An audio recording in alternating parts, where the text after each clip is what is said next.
Assalamualaikum warahmatullahi wabarakatuh. Perkenalkan, saya Emis Fadila dengan NPM 200820110007 dari jurusan Sistem Informasi. Di sini saya akan mempresentasikan untuk mata kuliah Interaksi Manusia Komputer dengan materi Social Interaction atau Interaksi Sosial berdasarkan buku referensi yaitu Interaction Design dengan Human Computer Interaction 5th Edition. Pertama yaitu ada overview.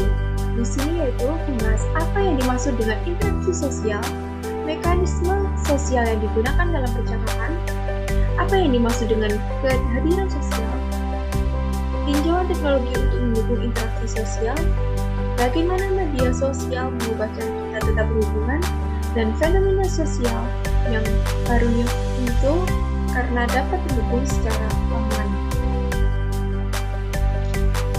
Social interaction atau interaksi sosial. Manusia pada dasarnya bersifat sosial.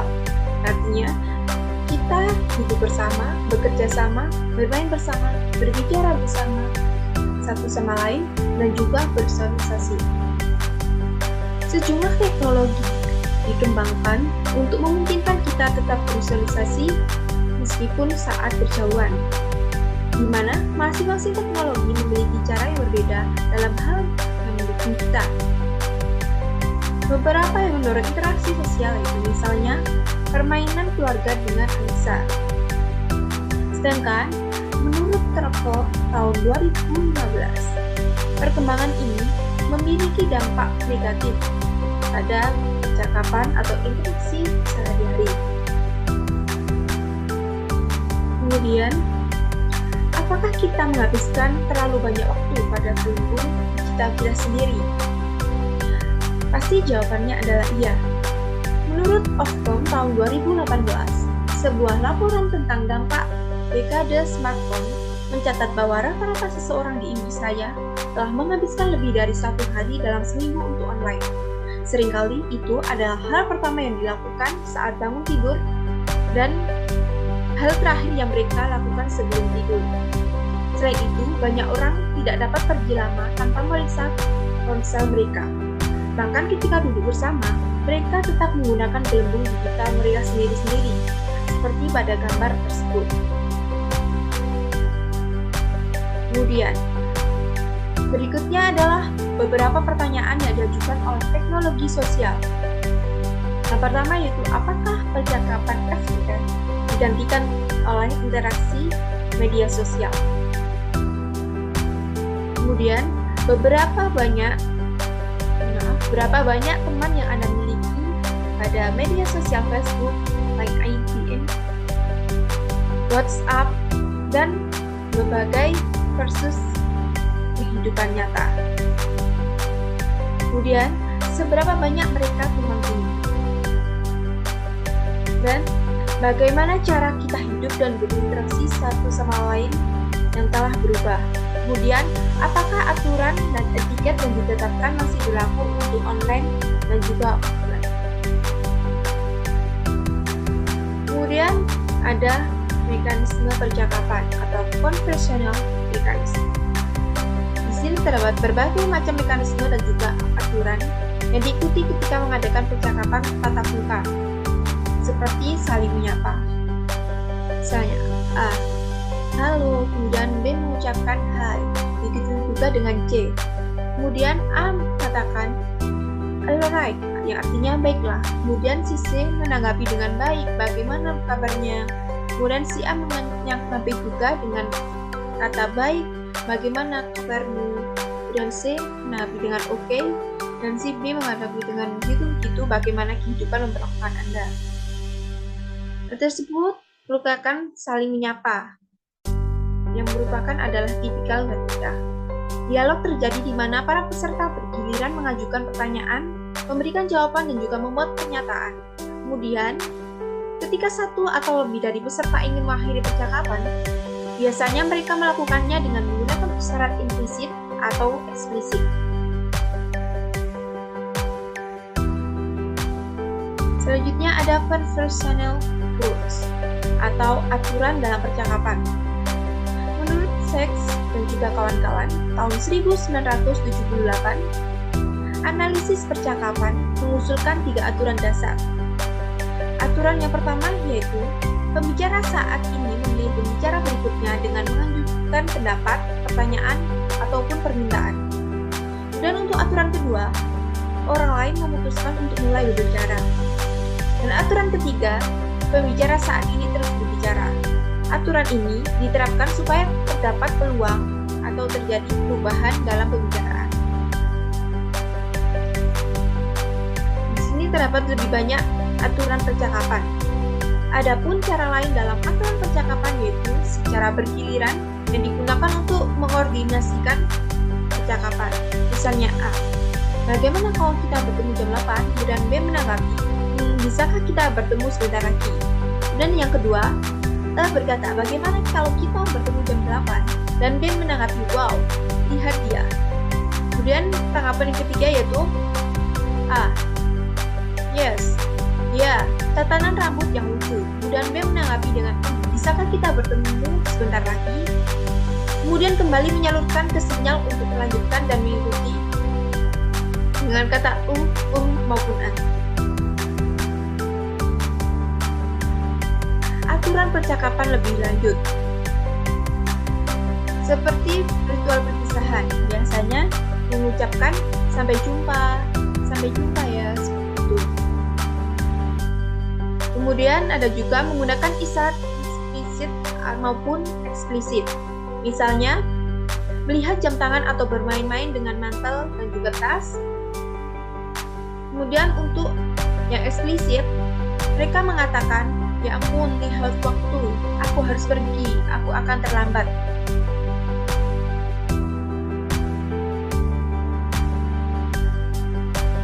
Selanjutnya yaitu terdapat kerusakan dalam percakapan atau breakdowns in conversation. When someone says something that is misunderstood, atau ketika seseorang mengatakan sesuatu yang disalahpahami, pastinya yang pertama, pembicara akan mengulangi dengan penekanan, misalnya, this one, atau yang ini. Kemudian B menanggapi, no, I mean that one, yang artinya tidak, maksud saya yang itu. Dan ada juga menggunakan token, misalnya atau apa. Kemudian apa yang terjadi dalam percakapan online? Yang pertama, apakah aturan percakapan yang sama berlaku? Yang kedua, apakah ada jenis kerusakan yang berbeda? Kemudian yang ketiga, bagaimana orang memperbaikinya untuk misalnya email, instant message atau pesan instan, kemudian texting atau SMS, maupun Skype or the video conference software, maupun perangkat lunak konferensi video yang lainnya.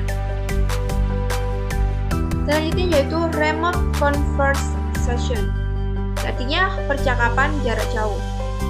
Sudah banyak dilakukan penelitian tentang cara mendukung percakapan ketika orang berjauhan satu sama lain. Seiring dengan perkembangan teknologi, banyak aplikasi yang sudah dikembangkan, misalnya email, video conference, instant message atau pesan instan, dan juga chat room atau ruang obrolan. Apakah mereka dapat meniru atau melampaui cara percakapan yang ada?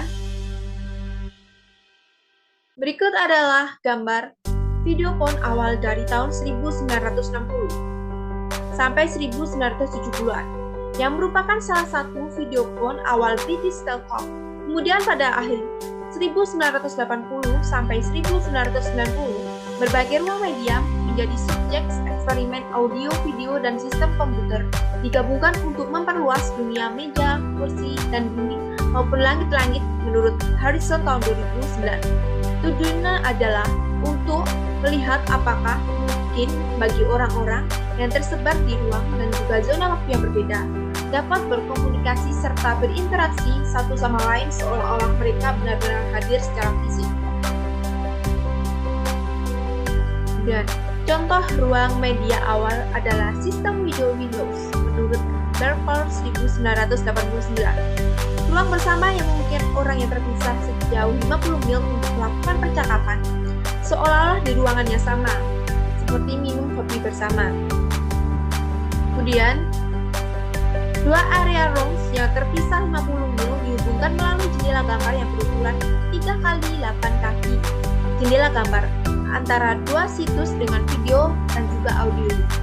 Kemudian orang-orang memang berinteraksi melalui jendela gambar, tetapi hal-hal aneh terjadi menurut Kraut 1990. Berikut adalah gambar diagram video Windows yang digunakan. Kemudian, temuan tentang bagaimana sistem video Windows digunakan.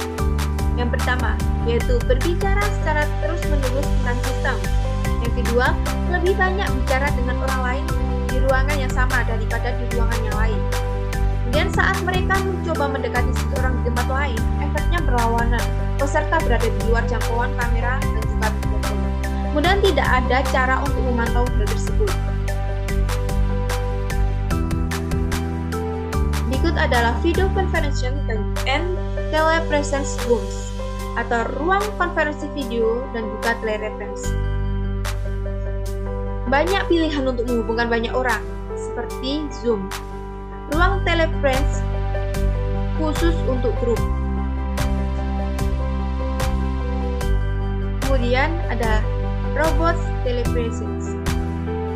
Memungkinkan orang untuk menghadiri acara yang tidak dapat melakukannya, seperti dengan mengontrol robot mereka dari jarak jauh di tempat-tempat seperti sekolah, konferensi, maupun museum. Contoh awalnya yaitu BEMS Plus. Seiring berdandan agar terlihat seperti orang lain di acara tersebut.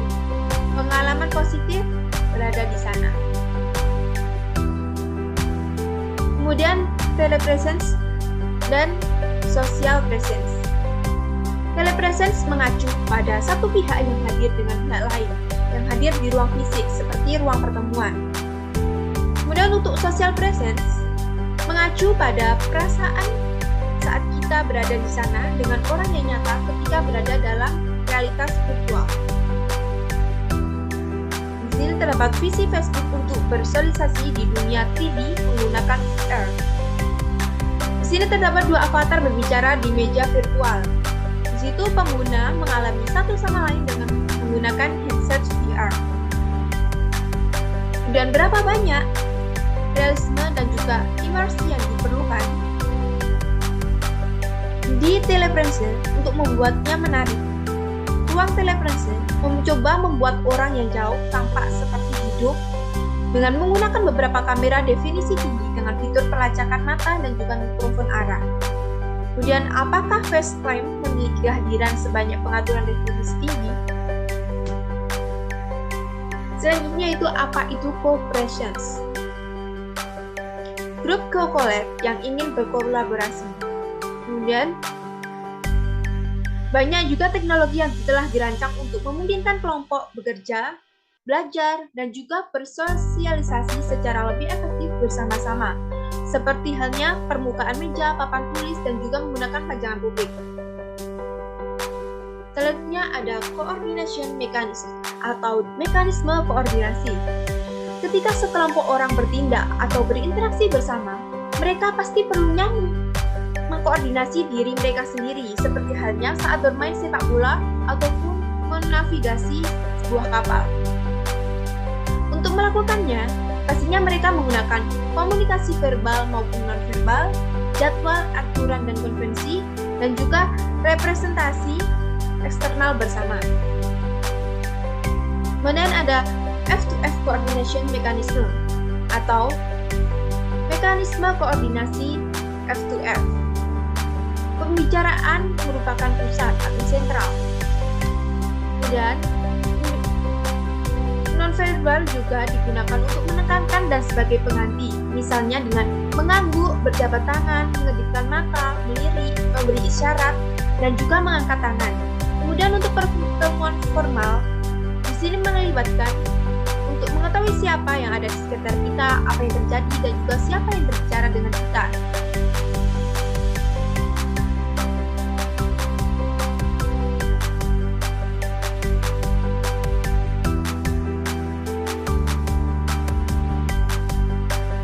Terdapat formal meeting atau struktur eksplisit seperti agenda, memo, dan juga notulen digunakan untuk mengkoordinasikan suatu aktivitas. Selanjutnya itu awareness mechanism atau mekanisme kesadaran. Di sini melibatkan kita mengetahui siapa aja yang ada di sekitar kita, apa yang terjadi, dan siapa yang berbicara dengan kita. Hal tersebut menurut Doris and Bly tahun 1992. Yang pertama, kesadaran peripheral atau peripheral. Di sini mengawasi hal-hal yang terjadi di pinggiran penglihatan, mendengar dan juga mengawasi kemungkinan pelacakan apa yang dilakukan orang lain tanpa isyarat eksplisit. Kemudian ada situational awareness atau kesadaran situasional. Di sini menyadari apa yang terjadi di sekitar untuk memahami bagaimana informasi dan juga tindakan akan mempengaruhi peristiwa yang sedang berlangsung dan juga yang akan datang. Misalnya, kontrol lalu lintas udara ataupun ruang operasi. Kemudian ada cerebral interface atau antarmuka yang dibagikan. Hal ini dirancang untuk memanfaatkan bentuk, mekanisme koordinasi dan juga kesadaran yang ada. Beberapa penelitian yang menyelidiki apakah mereka membantu orang untuk bekerja sama dengan lebih baik. Hal tersebut telah menemukan partisipasi yang adil, lebih alami untuk dikerjakan dan juga lebih nyaman untuk mengelilingi meja daripada berdiri di depan layar. Kemudian ada meja refleksi atau the reflex table. Ketika layar LED menyala untuk mencerminkan seberapa banyak setiap anggota kelompok berbicara, di situ pastinya digunakan mikrofon di depan setiap individu untuk melakukan hal tersebut. Studi menunjukkan mereka yang paling banyak berbicara mengubah perilaku mereka. Mereka yang berbicara paling sedikit tidak dapat mengubah perilaku mereka. Bagaimana menurut Anda? Selanjutnya ada denah lantai Shokoko untuk kantor virtual. Siapa, di mana, dan siapa bertemu dengan siapa. Shokoko merupakan platform kantor online yang menjembatani kesenjangan antara pekerjaan, jarak jauh, dan juga kerja bersama. Shokoko ini menggunakan metafora spesial dengan kantor untuk menunjukkan di mana orang berada, siapa yang sedang rapat, dan siapa yang mengobrol dengan kita. Kemudian peta Shokoko memberikan pandangan luas dari kantor online tim, memberikan wawasan skills kepada semua orang tentang ketersediaan rekan satu tim dan apa yang terjadi secara organisasi. Shokoko juga memberikan rasa kehadiran dan juga gerakan virtual yang Anda dapatkan di kantor fisik. Siapapun dapat masuk ke ruangan tersebut dengan menyalakan mikrofon dan juga kamera, dan juga bertemu dengan anggota tim mereka secara langsung melalui virtual. Kemudian, playing together in same space atau bermain bersama di ruang yang sama. Gambar pada slide ini merupakan gambar pengunjung berkreasi bersama menggunakan kotak pasir augmented reality di Museum V&E di London. Kotak pasir augmented reality atau AR telah dikembangkan untuk pengunjung museum untuk berinteraksi dengan landscape yang terdiri dari gunung, lembah, dan juga sungai. Pasirnya nyata, sedangkan landscape-nya virtual. Pengunjung dapat memahat pasir menjadi beberapa bentuk kontur yang mengubah penampilan mereka menjadi seperti sungai ataupun daratan, tergantung pada ketinggian tumpukan pasir. Kemudian sistem akan berinteraksi dengan mengubah landscape berwarna digital yang dikembangkan. Kemudian memungkinkan pengunjung dapat membentuk suatu kolaborasi yang kreatif. Selanjutnya yaitu social engagement atau keterlibatan sosial. Mengacu pada partisipasi dalam aktivitas kelompok sosial, akan terjadi pertukaran media sosial di mana orang yang memberi atau menerima sesuatu dari orang lain sukarela, tidak dibayar, dan sering altruistik, dalam artian dari berbagi dan juga berbuat baik untuk orang lain. Kemudian situs web sering digunakan sebagai hubungan untuk menghubungkan orang lain. Retweet merupakan cara untuk menghubungkan jutaan orang. Selanjutnya yaitu retweet goes viral atau retweet menjadi viral. Gambar tersebut merupakan pertempuran Twitter epik antara Elon Johnson dan Carter Dickerson. Jutaan orang melakukan retweets dalam hitungan jam. Dengan begitu, maka dapat menghubungkan jutaan orang untuk tujuan yang menyenangkan, sehingga banyak orang merasa senang bergabung dan melihat jumlahnya bertambah banyak. Kemudian terdapat dilema, bolehkah berbicara dengan orang yang sudah meninggal menggunakan chatbot? Evna Kuida kehilangan seseorang teman dekat dalam kecelakaan mobil yang baru berusia 20 tahun. Kemudian, dia berusaha mengambil semua teks yang dikirim selama hidupnya dan membuat chatbot menggunakan hal tersebut. Kemudian chatbot menanggapi pesan teks sehingga Eugenia dapat berbicara dengan temannya seolah-olah dia masih hidup, padahal sebenarnya dia sudah meninggal. Apakah hal tersebut merupakan cara yang menyeramkan atau menghibur untuk mengatasi kesedihan orang tersebut? Apakah itu dapat menghormati orang yang sudah meninggal? Kemudian yang terakhir yaitu ada summary atau ringkasan. Yang telah saya jelaskan tadi yaitu interaksi sosial adalah pusat kehidupan kita sehari-hari. Kemudian mekanisme sosial seperti bergiliran memungkinkan kita untuk berkolaborasi dan juga mengkoordinasikan aktivitas kita. Kemudian kita tetap menyadari apa yang dilakukan orang lain dan juga membiarkan orang lain tahu apa yang Anda lakukan merupakan aspek yang penting dari kerjasama dan juga sosialisasi. Dan banyak sistem teknologi telah dibangun untuk mendukung telepresence dan juga kehadiran sosial maupun co-presence. Kemudian media sosial telah membawa perubahan signifikan dalam cara orang tetap berhubungan dan juga mengelola kehidupan sosial mereka. Sekian yang dapat saya jelaskan. Mohon maaf jika ada salah kata. Wassalamualaikum warahmatullahi wabarakatuh.